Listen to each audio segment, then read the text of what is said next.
remember me. I call the Committee on Transportation and Infrastructure to order. Pursuant to Committee Rule 5F and House Rule 11-2H4, the Chair may postpone further proceedings today on any question of approving any measure or matter or adopting any amendment on which a recorded vote or the yeas and nays are ordered. Without objection, the Chair is authorized to declare a recess at any time. Today, the committee will Today, the committee will consider the approval of an updated committee roster due to changes on the Democratic side, the committee's fiscal year 2019 budget views and estimates, H.R. 4921, the Surface Transportation Board Information Security Improvement Act, and H.R. 4925, the Federal Railroad Administration Safety Data Improvement Act. Our first order of business is approving a revised roster and subcommittee assignments of our Democratic membership. Your folder includes rosters for the full committee and each subcommittee. Of note, the revised roster reflects the departure of Mr. Nadler from the committee and the arrival of delegate from the Virgin Islands, Stacy Plaskett. I welcome Delegate Plaskett. Yep, Yeah, she's on your side already, Mr. Chairman. We welcome you to the committee. We want you to stay on our side, Stacy, please. But Yeah, oh, there you go. that's a Sit wherever you want. Don't worry, they're not going to. That's good because I think we all want to go to the U.S. Virgin Islands, so it's great to have you on the committee, Stacy. And she has been a champion of transportation infrastructure issues for the island and the country, and again, she will make a fine, knowledgeable addition to the committee, so again, welcome. Additionally, I'd like to note that Ms. Titus will now be ranking member for the Subcommittee on Economic Development, Public Buildings, and Emergency Management. Look forward to working with you on the subcommittee. And I now recognize Mr. DeFazio for a statement.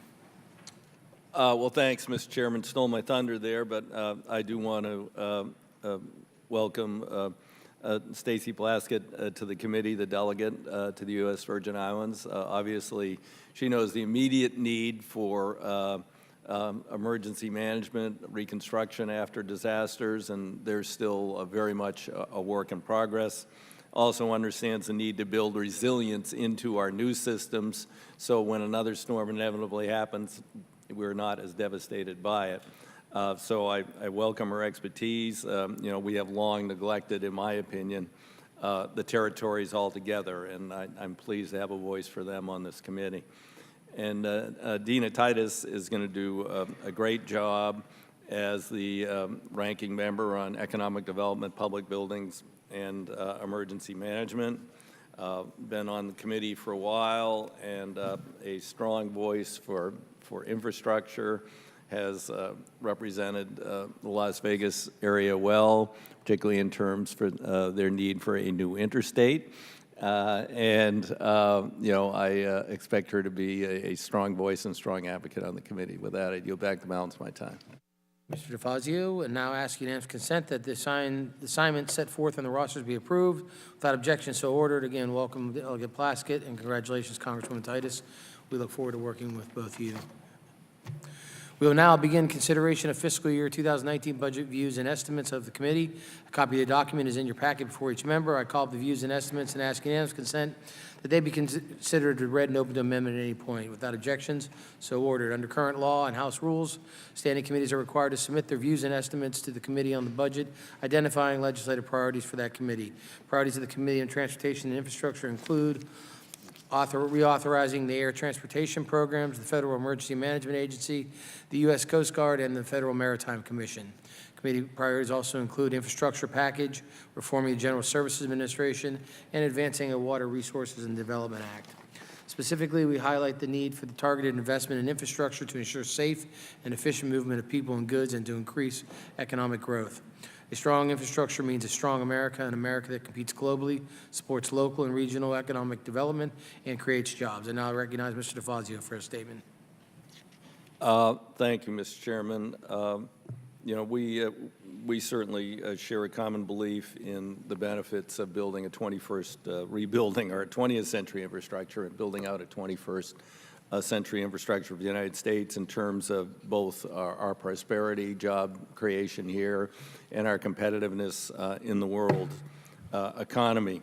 Unfortunately, the recent proposals that have come forward, particularly the President's budget, written by our former colleague, Mr. Mulvaney, would actually cut $168 billion from transportation infrastructure over the next 10 years, would not fill in the hole or lead toward a sustainable trust fund. And when you mate that with their infrastructure proposal, again, I believe parts of it written by Mr. Mulvaney or D.J. Grimman, which would end long-distance Amtrak service, something which Chairman John Mica attempted and got his head handed to him. It would cut transit spending, something which Chairman John Mica proposed and got his head handed to him. And even if they did manage to dramatically cut transit and kill off Amtrak, that still wouldn't meet their $200 billion promise of federal money. Turning the federal match on its head to 2080 to cash-strapped states and local jurisdictions. You know, there's just so many concerns I have about where they're at. I'm hopeful our meeting today shows that another direction is possible. I know you and I have talked about perhaps, you know, setting a different path for the legislative branch than what we've seen from the White House, and I hope we can do that. So with that, Mr. Chairman, I would yield back the balance of my time. I thank the gentleman. Just echo what he's saying. We have been talking, and I think it's important, as I told the president, he knows it, everybody in town knows it has to be a bipartisan bill. It can't pass the Senate without 60 votes, and so we need to work across the aisle here in the House to get something that we can get it into conference, and again, hopefully today we'll shed more light on that in our meeting with the White House.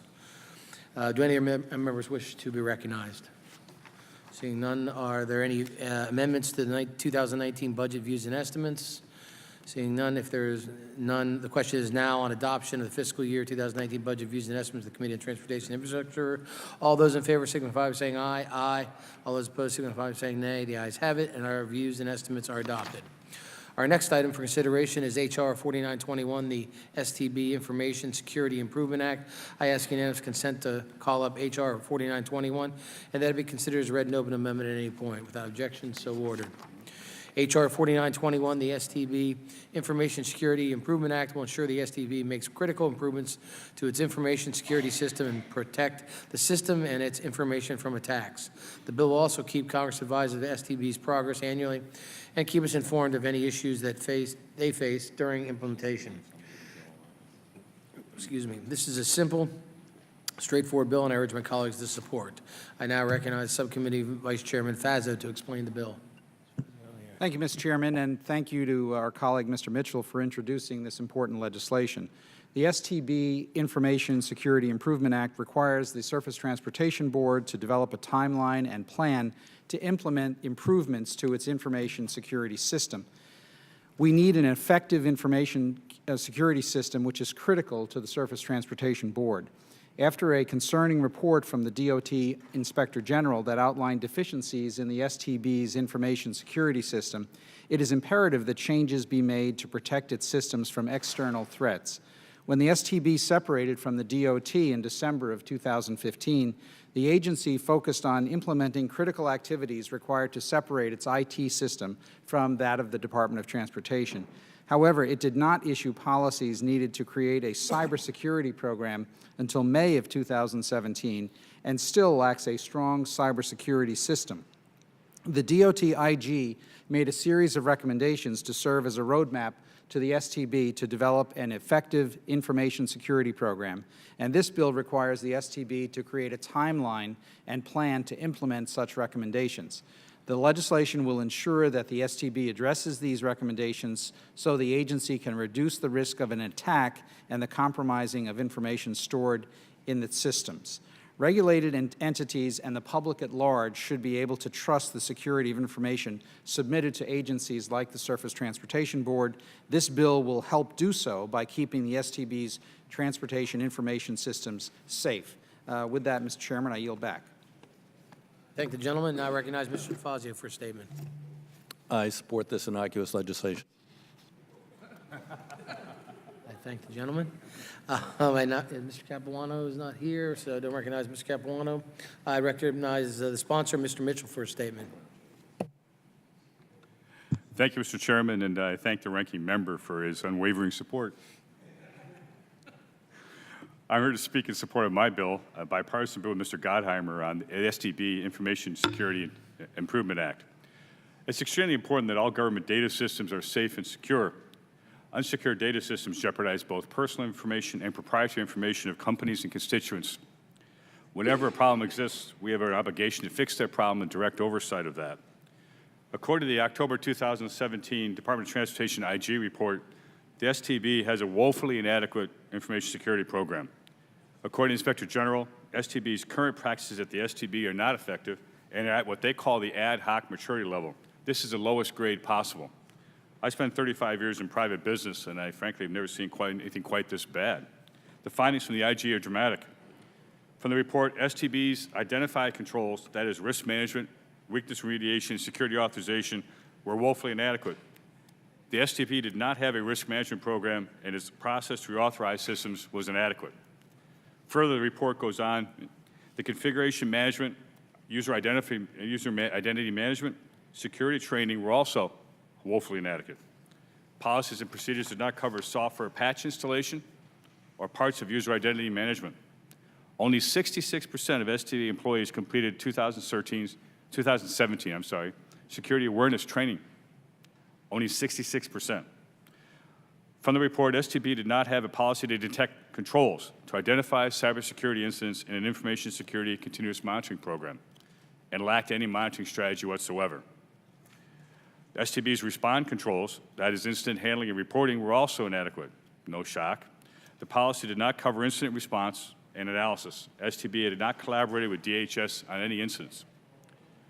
STB had not implemented recovery controls either, should they have issues with their systems. The Surface Transportation Board lacked a plan for system recovery after emergency shutdowns, impact analysis, alternative sites, or data backup.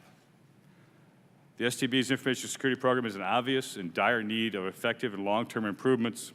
It's shocking how bad it's gotten since they separated.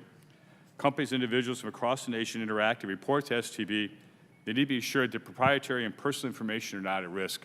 It's clearly not the case in the current system. It's unacceptable, and we have a chance today to fix it.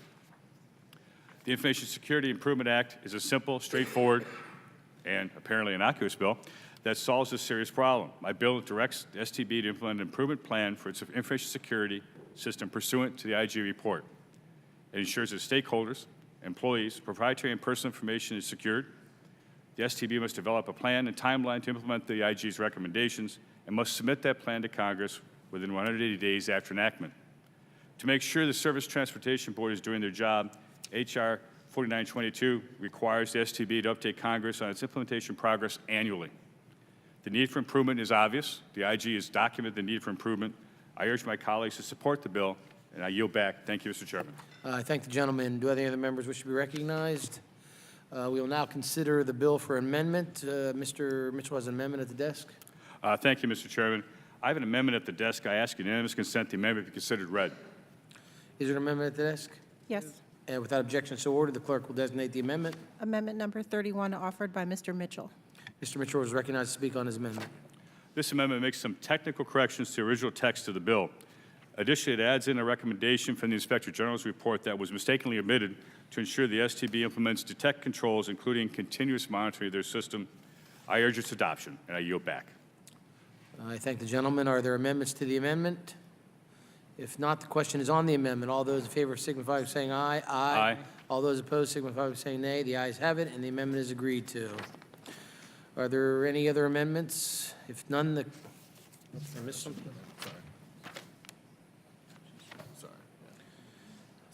We're HR 4921, right? We'll now take up HR 4921 as amendment to the House of Representatives. All those in favor signify by saying aye. Aye. Aye. All those opposed signify by saying nay. The ayes have it, and the motion is agreed to. The bill is amended and approved and ordered, reported favorably to the House. We will next consider HR 4925, the FRA Safety Data Improvement Act. I ask for unanimous consent to call up HR 4925 and that it be considered as read and open amendment at any point. Without objection, so ordered. HR 4925, the FRA Safety Data Improvement Act, will ensure that the FRA makes improvements to how it collects and reports safety data. These improvements will help improve railroad safety by ensuring that the data used is accurate. This is a straightforward bill that ensures safety, data improvement, and I urge its support. I now recognize the Vice Chairman of the Subcommittee, Mr. Fazio, to explain the bill. Thank you, Mr. Chairman, and thank you to Mr. Gottheimer for introducing this legislation.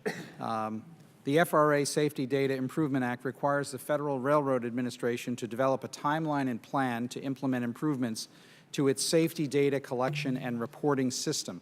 In May of 2017, the DOT Inspector General published a report that outlined issues with FRA's collection and reporting of safety data.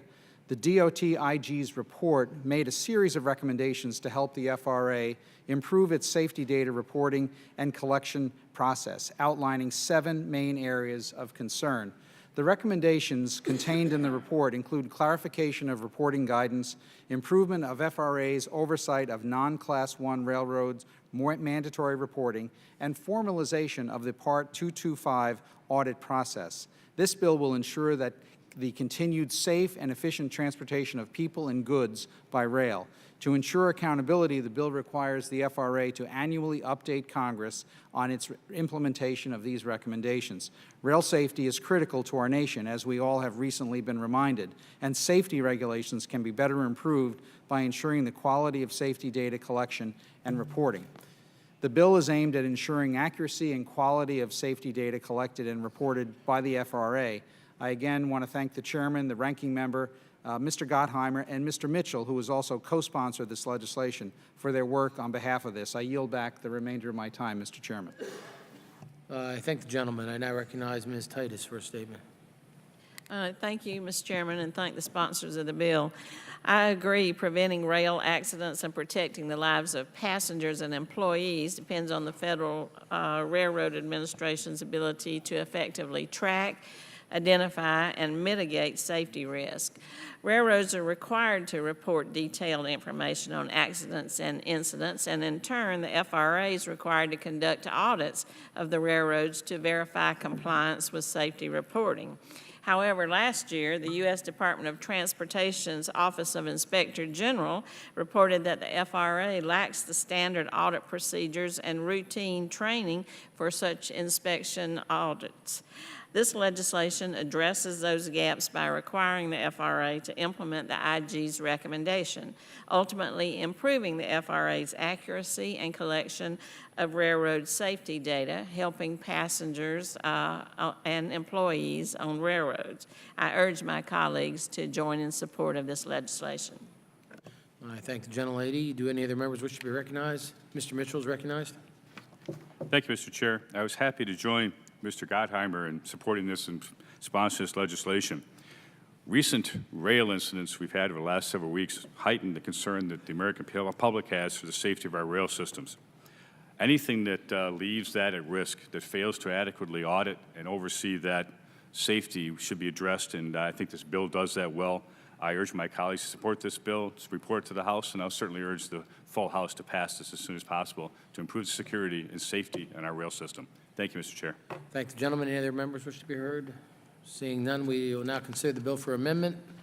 Seeing no amendments, if there are none, the question is now on the adoption and favorable reporting H.R. 4925 to the House of Representatives. All those in favor signify by saying aye. Aye. All those opposed signify by saying nay. The ayes have it, and the motion is agreed to. The bill is approved and ordered reported favorably to the House.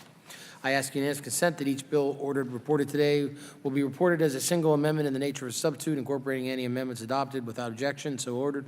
I ask unanimous consent that the staff be authorized to make all necessary technical, clarifying, and conforming changes to each of the bills reported out today to reflect the actions of the committee without objection. So ordered. I ask unanimous consent that the chairman, after consultation with the ranking member, has authority to strike or revise any provision of the bills ordered reported today that would cause a sequential referral to another committee, or that would cause the bills or concurrent resolutions to be subject to a Budget Act or Rule 21 Cutco point of order. Without objection, so ordered. Pursuant to Clause 1 of Rule 22, I ask unanimous consent the committee authorize the chairman or his designee to offer such motions as may be necessary in the House to go to conference with the Senate on H.R. 4921 as amendment and H.R. 4925 ordered reported by the committee today, or similar Senate bills without objection, so ordered. Pursuant to Pursuant to Rule 5 of the Rules of the Committee on Transportation and Infrastructure, the chair notes the presence of a quorum for actions taken on all committee business today. And with that, the Committee on Transportation and Infrastructure completed its business for the day, and the committee is adjourned.